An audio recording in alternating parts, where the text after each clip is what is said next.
What's going on, everybody, and welcome back to the Hangout Spot where you already know it's real talk, sports talk, live from my man cave. It's your boy Johnny, and trust me when I tell you, we're going to talk that real shit today. Because yesterday, I don't even know where to begin. Boy, was I wrong. I whiffed on my prediction the same way Joe Douglas whiffed on drafting Zach Wilson. Except I'm not going to sit here and justify it. Boy, was I an idiot.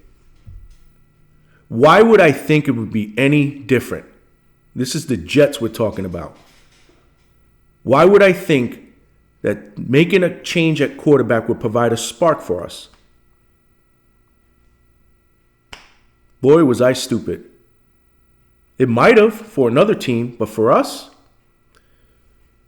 our problems are way deeper than making a quarterback change. We are broken. We are a bad and demoralized football team. It's a disgrace how bad we are with the type of talent that we have in other positions, not named quarterback. Tim Boyle was no different than what we've seen. He also looks like he's not an NFL caliber quarterback, which brings me to my first rant. Why is this guy on the team? It was clear. The message was clear. Without saying it, the Jets and Saleh were pretty much telling us that they had no confidence that Tim Boyle would go in there and do anything different than what Zach was doing. That's why he never thought about making a change. And boy, was he right. Don't even know why that guy is on the team. The GM has to be held accountable for the shit that we're seeing here.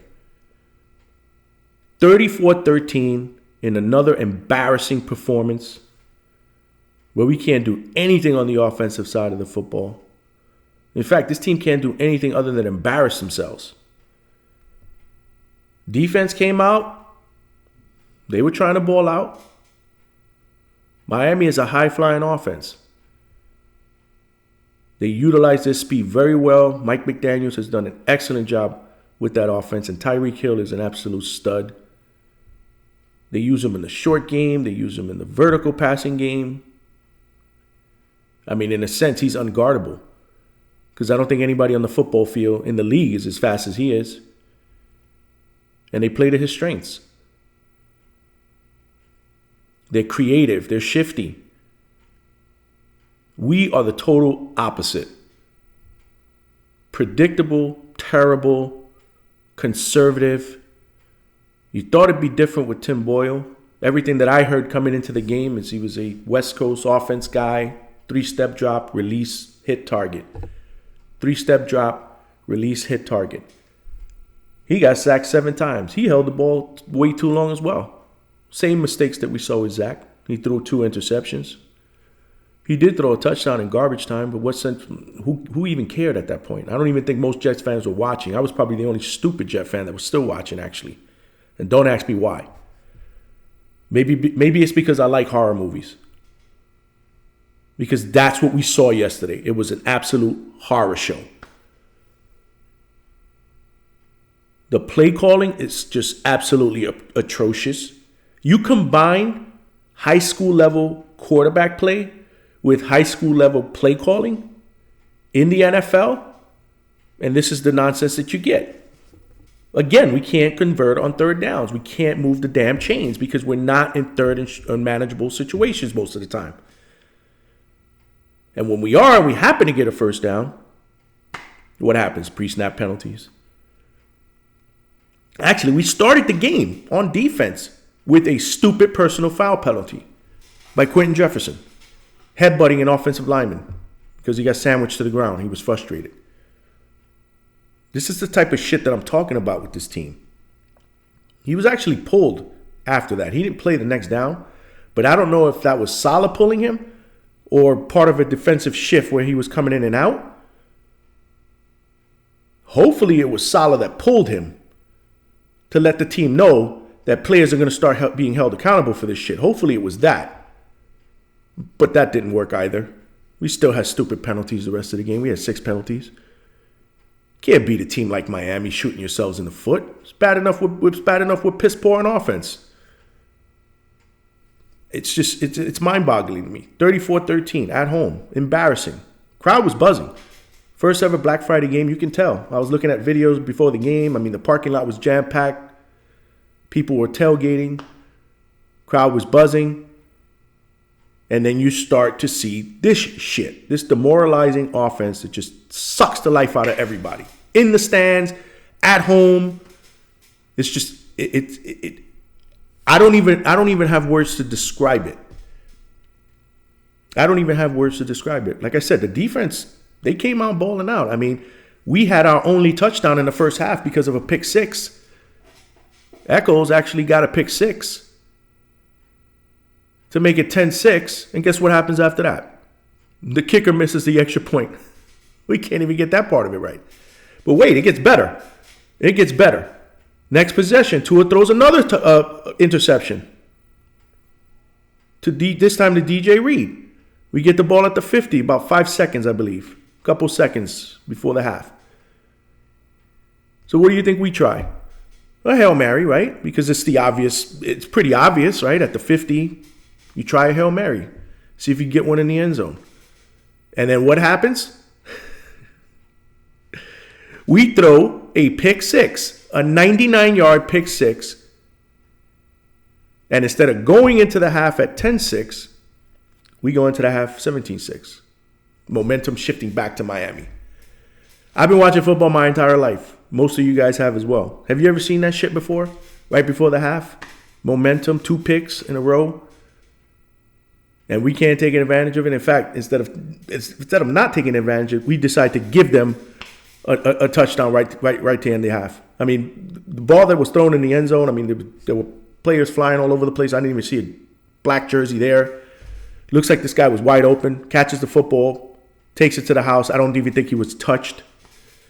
That's just unacceptable, man. That's disgraceful. This is an NFL team we're talking about. Just going out there every single week now and embarrassing themselves. And most of the time, it's been either on prime time or national TV or a nationally televised game. They need to stop giving us nationally televised games, man. I think we have one more at the end of the season on a Thursday night. If I was the NFL, I would seriously consider flexing us out. This is a disgrace. I don't even want to watch anymore. And I'm a diehard fan. Go figure. You can't make this nonsense up, man.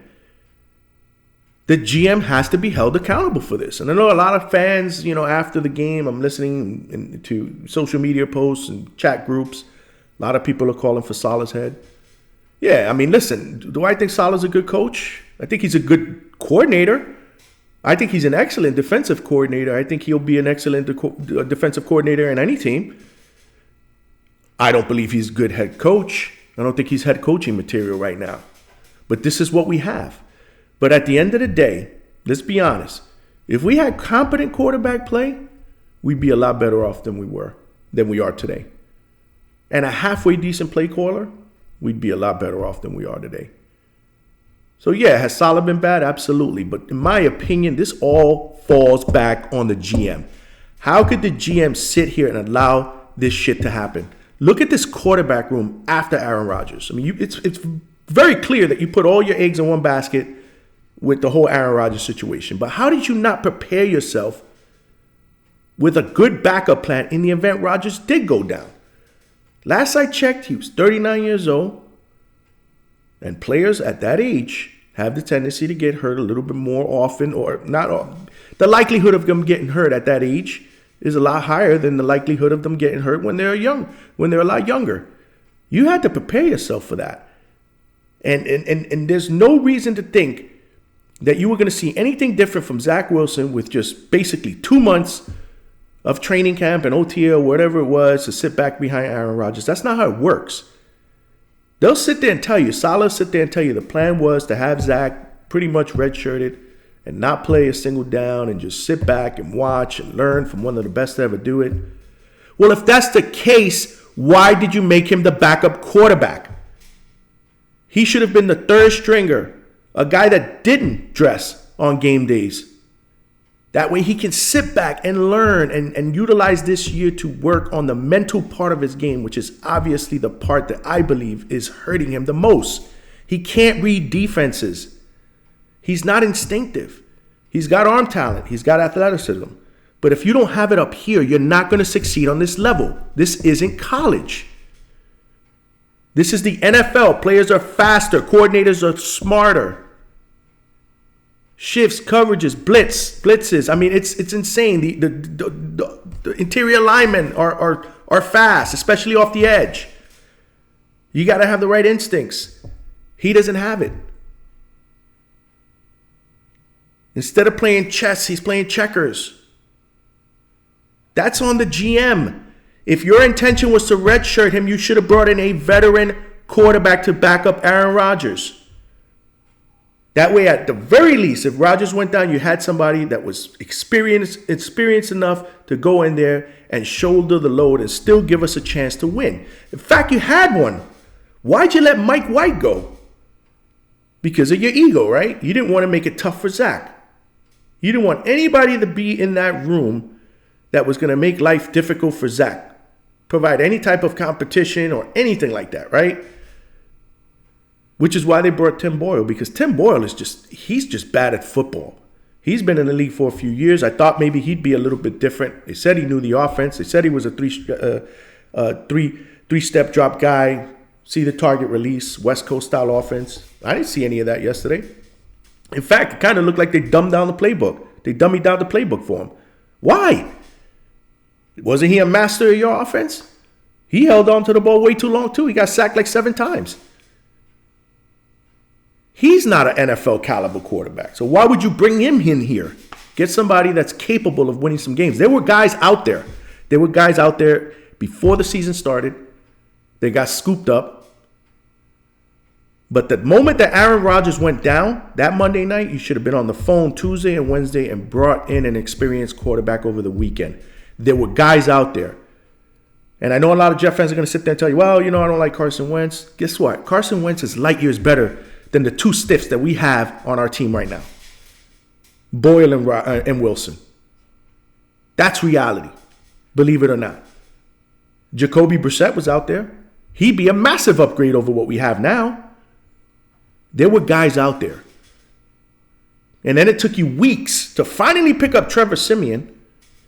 And that move was just basically done to shut the fan base up because you didn't dress him. He's on the practice squad till last week.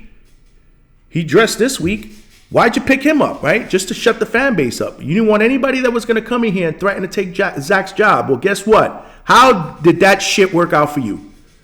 Zach's not any good. You probably ruined him because you whiffed on the pick. And then you're trying to force feed him into playing time, right? Trying to justify the pick. No, we're going to get this right. We're going to get this right. We're going to get this right. Well, guess what? You got it wrong. And it's a good GMs that realize that early on and they pivot and they adjust. And for the people that say, well, Joe Douglas is, he's been a great GM and he's hit on a bunch of picks. I don't care. I don't care if he hit on Garrett Wilson. I don't care if he hit on Breece Hall. He whiffed on the most important pick, which usually that's how judgment is spread on a GM. If you can nail that pick, because usually that pick, that quarterback pick, second overall pick, is tied to the GM. He whiffed on that. That was the most important pick. Those are franchise-changing picks, and he whiffed on it. So I don't care who he hit on, because there were plenty that he didn't hit on as well. Let's be honest. Guys that he drafted that are no longer on his team. Mims, a punter, Braden Mann, Blake Cashman, who's now playing. He's actually playing pretty well in the Texans. I saw him the other day. Mekhi Becton.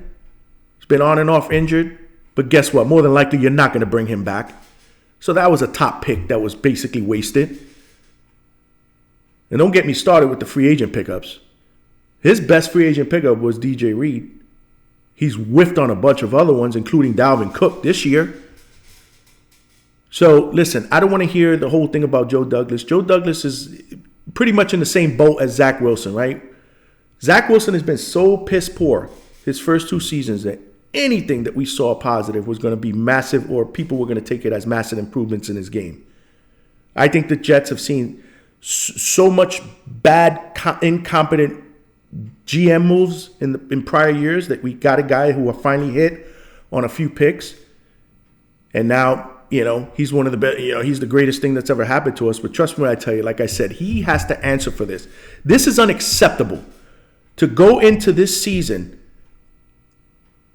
or even after the Aaron Rodgers game, without a backup plan.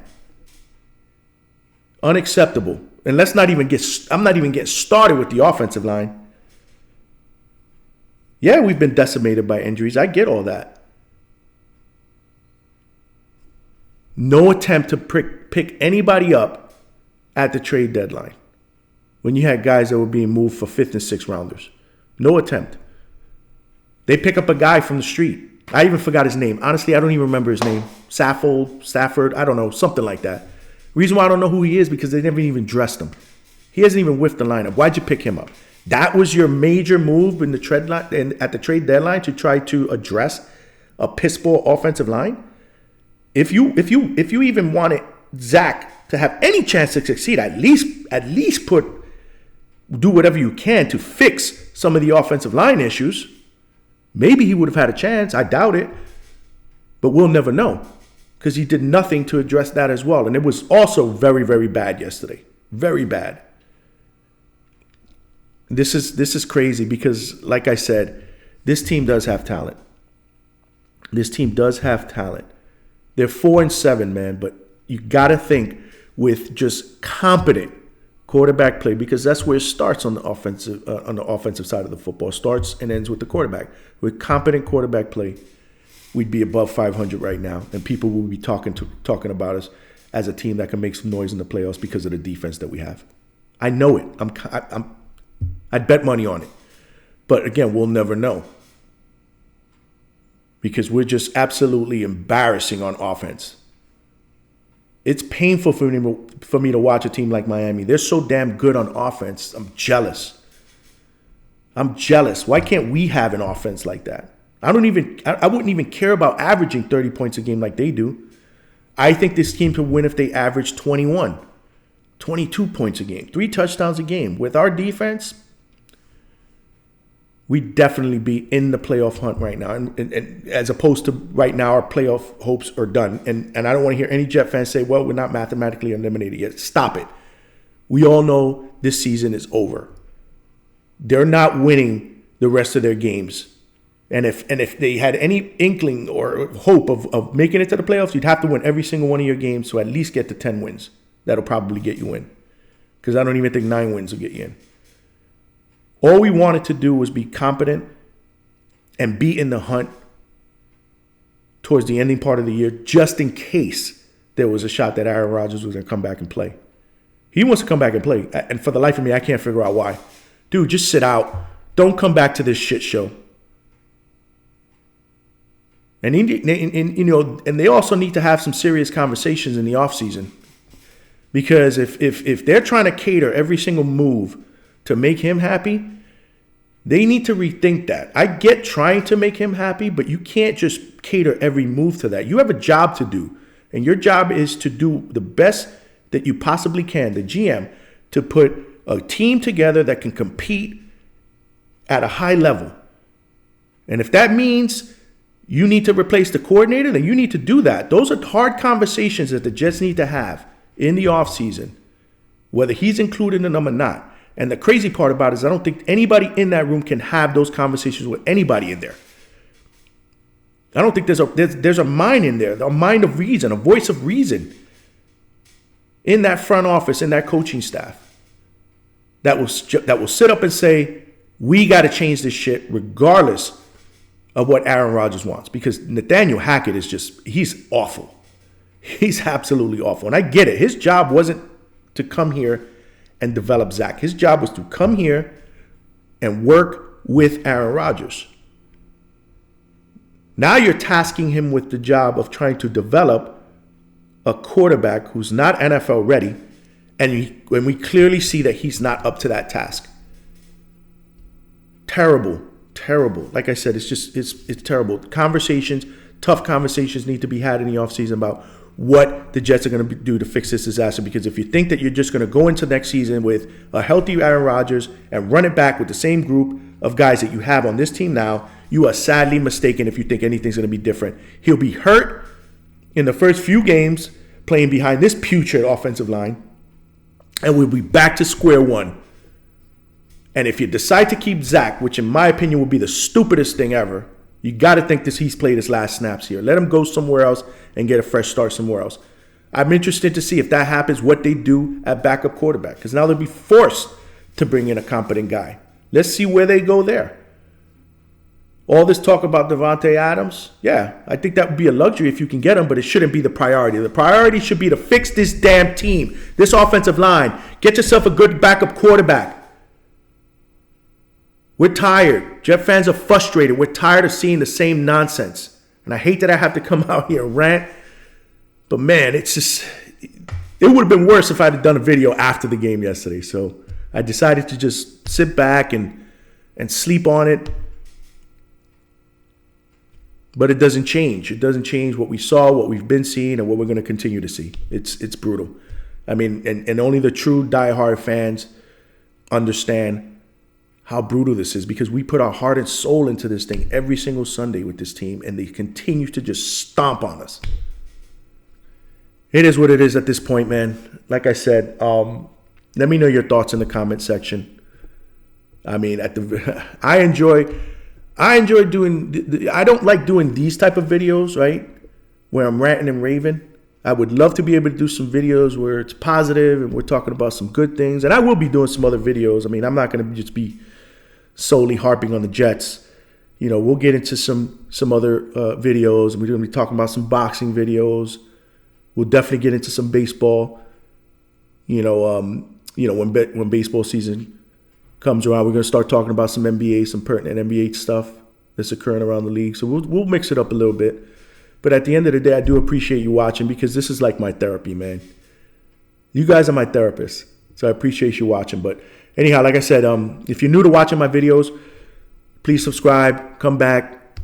You're always welcome to come back and hang out with your boy here at the Hangout Spot in the Man Cave.